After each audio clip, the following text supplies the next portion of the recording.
Well, we are still getting some snow falling in parts of our eastern viewing area. This is our view along Highway 72 south of Baudette.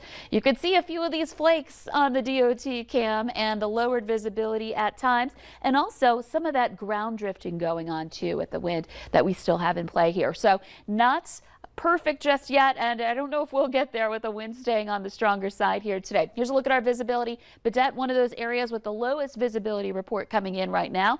We're on 1 mile. It's 1.5 in Park Rapids and 1.75 miles in the Bemidji area. So you can tell where we're still getting a little snow and where that wind and snow combination is leading to some lower visibility. There's also just some blowing and drifting snow in general in other places here in the valley. Here's a look at our winds. We've got some of our strongest speeds actually in our western counties right now. We're looking at out by Stutsman County, Jamestown, a 35-mile-per-hour gusts out of the northwest, Langdon 33, a gust of 32 in Fargo, and 33 in Grand Forks. Over to the east, more gusts into the 20s at this point, but our steady speeds are in the 20s. So that wind just unrelenting here as we head into the afternoon. The difference is it's just not as intense as it was last night when we were getting those gusts into the 50s. Here's a look at our temperatures. We are cold. That air really rushing in is coming in from the northwest, and it's cold air. We're looking at temperatures of 7 degrees right now in Fargo, 6 in Grand Forks, and again there's Devil's Lake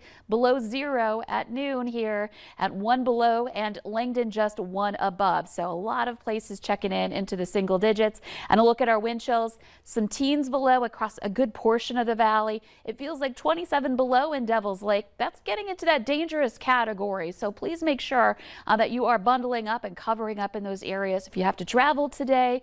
Hopefully you already have that survival kit in your car, but this is another good day to make sure you have it because you don't know what you're going to run into, and there's still lots of ice and snow on those roads, and the wind just keeps blowing that snow over the roads over and over again here, continuing today. Now here's a look at the radar and satellite map. You can see most of the snow moving on. We're starting to quiet down and clear out.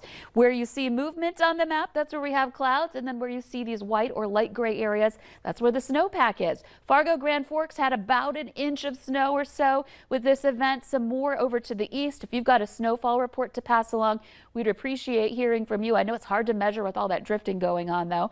And we're still adding it up a bit here over in Lake of the Woods, though that snow is starting to wind down too. So this system working its way out of here pretty quickly. That center circulation all the way up toward Hudson Bay, and that's going to continue to move out of the area, and behind it again that colder air taking over. So this afternoon, 3 o'clock, temperatures don't change a whole lot. We might warm up a little bit, but I do think we're just kind of holding steady here through the rest of the day today, even though we get some sunshine.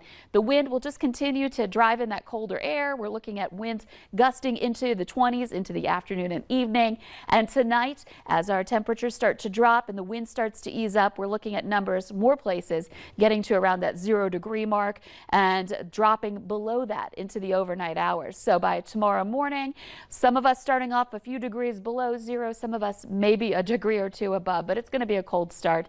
And then here comes the next round of snow I mentioned for your Friday. I think we may see a little bit in the morning, but more into the afternoon and into the evening hours is when it's most likely. And the focus will be in the southern valley first. And temperatures don't change much, by the way, for tomorrow. So a similar cold day, but not as windy. That's going to be the difference maker. But you can see by 9 o'clock tomorrow night, we've got some snow in the west and the south, and that will continue to drift eastward. And that will start to add up. Here's a look at our Friday snowfall.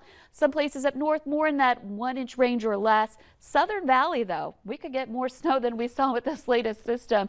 3 or more inches of snow possible down in the south. So this is something to watch out for, especially if you plan on traveling this weekend. Big weekend before a big holiday week.